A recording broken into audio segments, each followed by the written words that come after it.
I am an artist.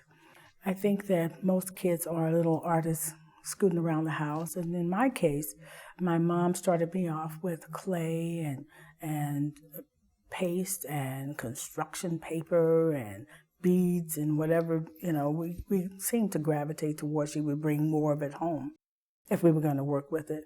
So at a very early age, I thought that everybody drew.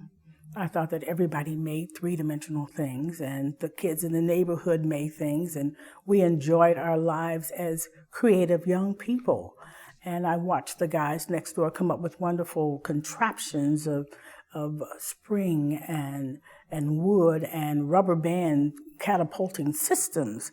And I thought, that's what we're supposed to do, keep making things, So as I got older and did indeed take art classes in high school, and I enjoyed them, but I always did my own thing at home, which is crucial for any artist. You just don't take the class.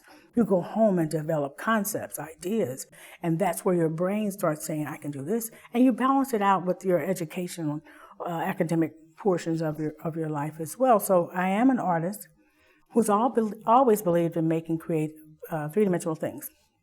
But on the other side of the coin, even though I knew I enjoyed it, I had no idea that I would begin to teach it.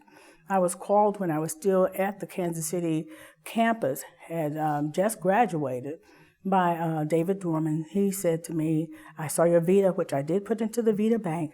Would you like to teach at Merrimack Community College? I said, yes, because I didn't have a job then, for one thing. But I never saw myself as an artist teaching. I always saw myself as just a creative person. So it wasn't until I actually went into the doors of the Kansas City Art Institute that I, like I said before, got my wings.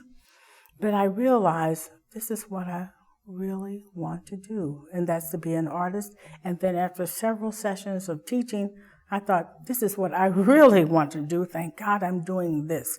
How many people get a chance to do what they really, really enjoy in their lives?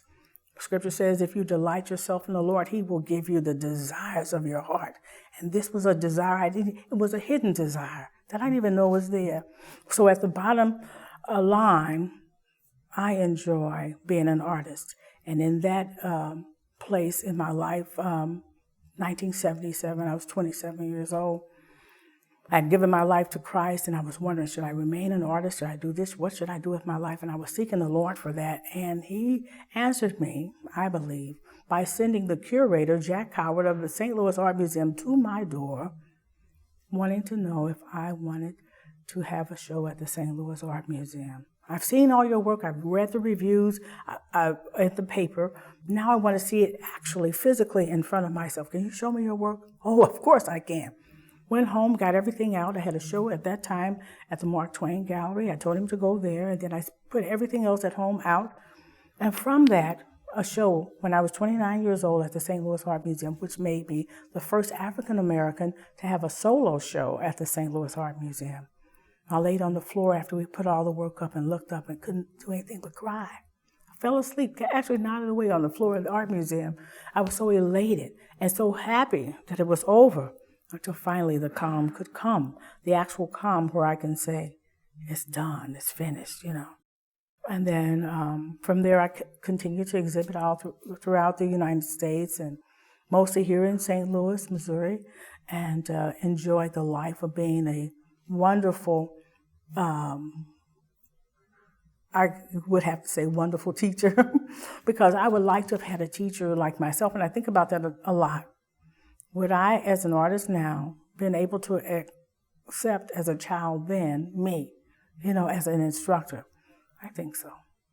Right now, I've opened a studio, Studio W, in the Central West End of St. Louis, where students between the ages of 8 years old sometimes to 18, in terms of being elementary school level all the way up to high school, can come in and learn 1, 2, and 3-point perspective, something that I didn't get when I was a kid, but it's a great foundation for any artist.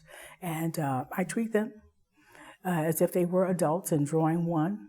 Basic drawing is the way I start every class, and they do phenomenally because I'm treating them the way Dale Eldred, my instructor at the Art Institute, treated me. And that was that I can do anything.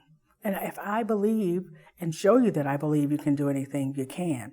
So after I retired, after teaching 30 years at Merrimack Community College, I couldn't stay home. I still had that urgency to get up in front of my kids and give them more information than they thought they could handle. And that's what I liked.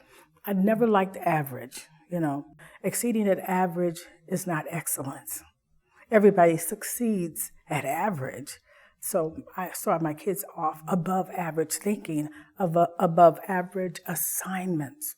And when they get above average and believe that's normal, then we can start working. So yes, I had to retire early, which was a blessing, and open up Studio W, which was like a 4-year span between actual retirement. So what I do now is inspire children to be their level best.